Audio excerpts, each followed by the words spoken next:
En quoi la croyance a changé ta vie? C'est-à-dire que c'est écrit Daël. Tu es là, Daël. Quel est ton prénom? C'est Daël, vraiment? Quel est ton prénom, Daël? Je vais te répondre. Voilà une question intéressante. Voilà une question intéressante. C'est pas une question...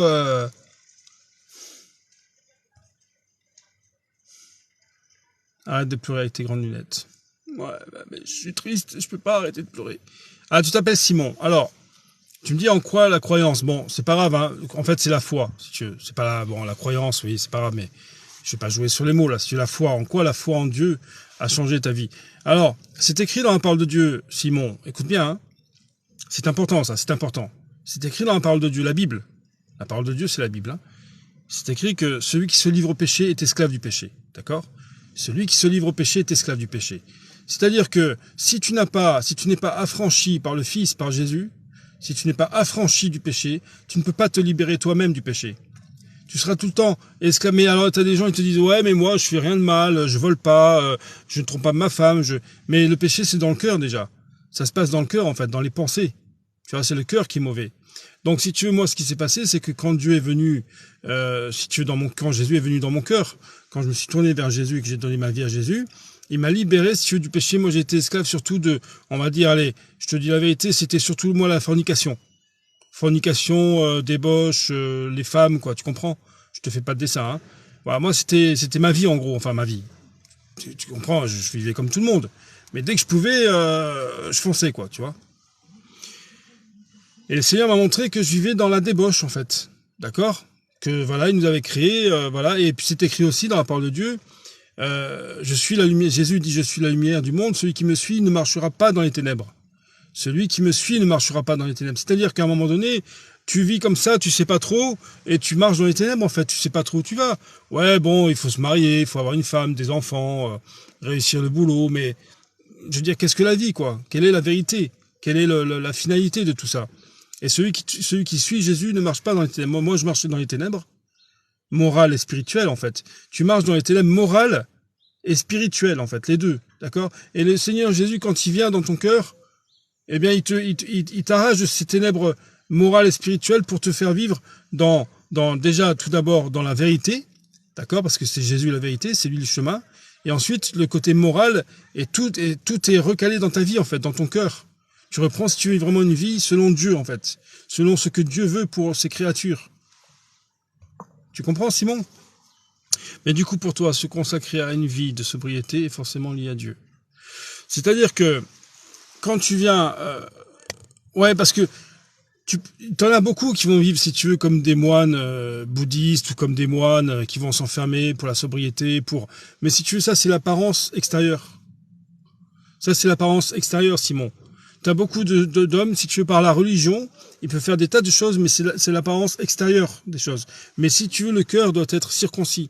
Circoncis, si tu veux, par la foi en Jésus, et tu dois être sauvé d'abord. C'est-à-dire que, surtout, n'oublie pas une chose, Simon, c'est que quand j'ai lu, moi, la parole de Dieu, quand j'ai lu la Bible, j'ai commencé à voir que j'ai vu aussi qu'il y avait le jugement de Dieu. C'est écrit dans la parole de Dieu, il est réservé aux hommes de mourir une seule fois, après quoi vient le jugement.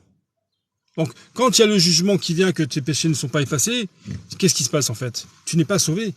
Tu ne rentres pas dans la présence de Dieu.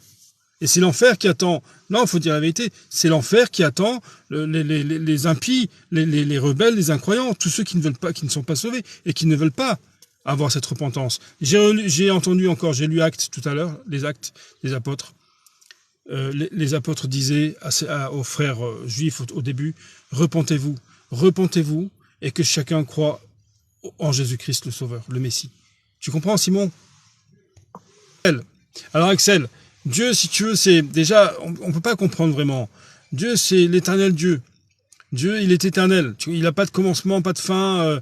Il est éternel, quoi. Alors que nous, si tu veux, voilà, il y a la naissance, voilà, après tu grandis, là, tu regardes l'heure, voilà, dans 3 heures, j'ai mangé. Enfin, tu comprends, mais Dieu, c'est le créateur aussi. Dieu, c'est parce que, par exemple, on parle du Big Bang.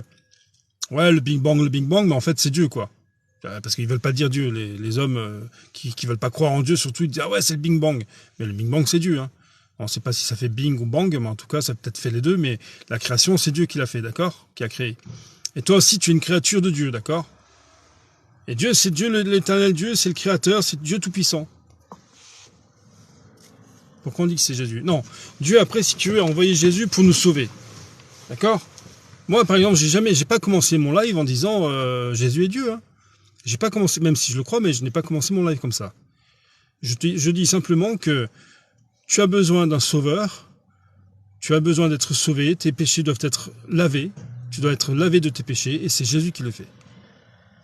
J'ai une vraie question, je souhaiterais une réponse claire, s'il te plaît, d'où vient Dieu? Bon. Et pourquoi il a créé l'univers? Alors, Dieu, si tu veux, il vient en gros de nulle part, c'est-à-dire Dieu, c'est Dieu. Dieu, c'est omniscient. Regarde la définition de omniscient, omnipotent, omniprésent, d'accord? Dieu, c'est Dieu. Il vient de nulle. Dieu est éternel. L'éternel Dieu. Il n'y a pas de commencement, il n'y a pas de fin. Ça, on peut pas comprendre. Hein. Dans notre tête, nous limitée avec la montre, on peut pas comprendre qu'il n'y a pas de commencement, pas de fin, si tu veux, d'accord? Ensuite, pourquoi il a créé l'univers? Pourquoi il a tout créé? Mais parce qu'il a voulu. Parce qu'il a voulu, si tu veux. C'est écrit que c'est le Dieu de la vie. Donc, si tu veux, il a créé tout l'univers, si tu veux, il a tout créé, Dieu. C'est Dieu le créateur. Et ensuite, comme c'est le Dieu de la vie, le Dieu de la vie et que Dieu est amour, il nous a créé à nous aussi. Avec les plantes, les animaux, enfin, c'est magnifique quand tu vois toute cette création. Tu comprends? Mais en gros, si tu veux, il n'a pas de compte à nous rendre, quelque part. Je veux dire par là que il a créé parce qu'il a eu envie de créer. C'est comme si toi tu disais à ton père par exemple pourquoi t'as créé pourquoi t'as fait ce vase? Il va te dire parce que j'ai eu envie de le faire. Tu vois? Non les gars, sérieusement, la question que tu dois te poser Mohamed, c'est pas la Trinité. Ouais, la Trinité a été inventée par l'Église. Tu dis ok. La question c'est que dois-je faire pour être sauvé? Comment puis-je être sauvé des ténèbres et de l'enfer? Les amis, écoutez-moi bien. Il y a l'enfer qui attend tout homme ou femme qui n'a pas eu la repentance devant Dieu et qui n'a pas accepté Jésus comme le Sauveur, comme le Fils de Dieu, comme le Messie, comme le Rédempteur, comme la résurrection, comme la vérité et la vie, quoi, et le chemin. Voilà. Donc, je vous dis que ce n'est pas des contes de fées, d'accord? C'est la vérité. Il va y avoir un jour un jugement, d'accord? Tout homme et femme, quand je dis homme, c'est homme et femme. Hein. Tout homme et femme on doit tous passer en jugement, d'accord? Sauf, bien sûr, quand tu es chrétien, parce que c'est écrit dans Romains 8, il n'y a plus de condamnation pour ceux qui sont en Jésus-Christ. Il n'y a plus de condamnation éternelle, ça veut dire. D'accord? Une condamnation éternelle. Pour ceux qui sont... La question, c'est pas la Trinité. La question à se poser, c'est pas est-ce que Jésus est Dieu? C'est ça, vous le comprendrez si vous venez à Jésus par la foi. D'accord? Par la nouvelle naissance spirituelle. La question c'est, que dois-je faire pour être sauvé? Que dois-je faire pour entrer dans la présence de Dieu? Que dois-je faire pour entrer dans le paradis de Dieu? Que dois-je faire pour être accepté parmi les saints? S-A-I-N-T-S. Que dois-je faire pour être accepté parmi les enfants de Dieu? Eh bien, il faut, la repentance, se repentir de ses péchés, une fois pour toutes, et accepter Jésus dans sa vie, dans son cœur, et donner sa vie à son âme, sa vie à Jésus-Christ, et suivre le Seigneur, par la foi. Philomena, tu es là, c'est pour toi la réponse. Non, mais ce que tu dis, il y a une autoroute et des chemins. C'est faux. C'est faux. Le chemin est étroit, parle du comportement. Mais non. Entrez par la porte étroite. Écoute bien. Entrez par la porte étroite, car large est la porte, spacieux est le chemin qui mène à la perdition. Et il y en a beaucoup qui entrent par là. Et il ne dit pas les chemins. C'est le chemin qui mène à la perdition. Ou tu as le chemin Jésus, c'est la vie, ou tu as le chemin qui mène à la perdition. Tout le reste, quoi. Mais étroite est la porte. Resserrez le chemin qui mène à la vie. Et il y en a peu qui les trouvent. Resserrez le chemin qui mène à la vie. Il y a un seul chemin, si tu te dis, il y a une autoroute avec des chemins. C'est ta façon d'interpréter, si tu veux.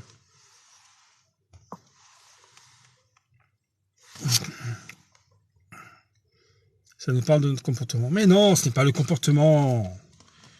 Gardez-vous des faux prophètes, ils viennent à vous en vêtements de brebis. C'est pas. tout bon arbre porte du bon fruit. Mais non, c'est pas le comportement.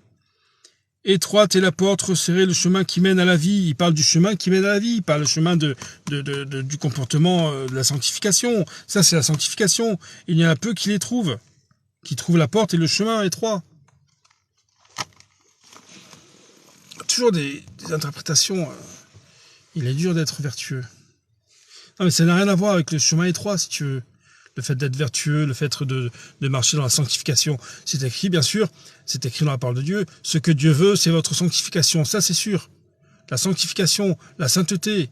Nous sommes un peuple mis à part maintenant. Un peuple qui doit marcher dans la sainteté. Acte 4.12. Si, tout à voir. Non, ça n'a rien à voir. Ça n'a rien à voir. Je suis désolé, écoute, ma sœur, c'est écrit noir sur blanc, là. Entrez par la porte étroite, car large est la porte, spacieux est le chemin qui mène à la perdition. Et il y en a beaucoup qui entrent par là, la perdition. On ne parle pas de la sanctification, on parle de la perdition. Mais étroite est la porte, resserré est le chemin qui mène à la vie, et il y en a peu qui les trouvent. Comment tu peux interpréter ça à ta manière? La perdition. Voilà, c'est ça. On ne parle pas de la sanctification. Acte 4.12. Acte 4.12. Mais il faut que je reste calme, hein. On m'a dit, t'énerve pas. Voilà. Voilà. C'est ça, mon frère, merci. Ouais, merci, mon frère, c'est ça, exactement. Il n'y a de salut en aucun autre, car il n'y a sous le ciel aucun autre nom qui ait été donné parmi les hommes par lequel nous devions être sauvés. Et Philoména nous dit... Ouais, il y a plusieurs chemins qui mènent à Dieu. Non, mais excuse-moi, Philoména, mais je me moque pas, mais tu dis n'importe quoi, en fait. Non, mais c'est pour toi aussi que je le dis. Hein. Il n'y a de salut, voilà, en aucun autre, donc Jésus, car il n'y a sous le ciel aucun autre nom qui ait été donné parmi les hommes par lequel nous devions être sauvés. Donc, quels sont les autres chemins qui t'amènent à Dieu, puisqu'il n'y a aucun autre nom? Non, sérieusement, les amis, il faut reprendre la... Non, mais c'est dommage pour toi, surtout. Ah non, mais c'est dommage pour toi. Hein. Ah bah oui. Ah non, parce que si tu dis Jésus m'a sauvé, Jésus est mon sauveur, mais il y a d'autres chemins qui mènent à Dieu, je vois pas lequel, quoi. Franchement. Lol. Ouais, franchement, non, Philomena, c'est dommage pour toi, parce que lol, oui, lol, enfin non, c'est pas trop lol, parce que tu te perds là dans... Enfin, je sais pas comment on peut dire ça. Je sais pas. Le seul chemin, c'est le Christ. Ouais, c'est ça. Ne vous fatiguez pas pour les personnes qui comprennent rien. Ouais, mais Jenny, tu me dis, ne te fatigue pas pour les personnes qui comprennent rien. Ouais, mais du coup, quand je vais évangéliser, alors je me fatigue pas, j'arrête alors. Parce que les gens, ils comprennent pas. Hein. Non, mais, enfin, je suis en train de réfléchir, mais ce n'est pas qui est Jésus pour toi. C'est qui est Jésus tout court, en fait. C'est pas pour toi, c'est... Moi, je suis chrétien, de toute façon. Je peux te donner, mais qui est Jésus? Que dit Dieu par rapport à Jésus? Que dit la parole de Dieu? Qui est Jésus, en fait? Donc moi, je te réponds par Jean 3,16. Jean, chapitre 3, verset 16. Dieu a tant aimé le monde qu'il a donné son Fils unique, afin que quiconque croit en lui ne périsse pas, mais qu'il ait la vie éternelle. Voilà. Voilà la réponse, si tu veux. C'est pas pour moi, spécialement.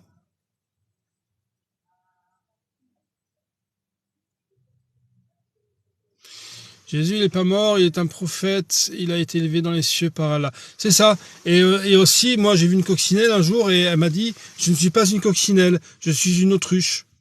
Et je me suis dit, ouais, c'est possible que, effectivement, je pense voir une coccinelle, mais en fait, dans la matrice, vraiment, c'est une autruche. C'est ça, ouais, exactement. Je comprends tout à fait ce que tu veux dire. Comme ça, ouais. Tant pis pour toi, tu verras pas le paradis. D'accord. C'est cela, oui. Donc non, il n'y a pas de sacrifice. Si tu Jésus a donné sa vie de lui-même pour nous sauver. Voilà. Dieu a tant aimé le monde qu'il a donné son Fils unique. Et si tu veux, c'est l'agneau de Dieu, c'est le sacrifice parfait de Jésus.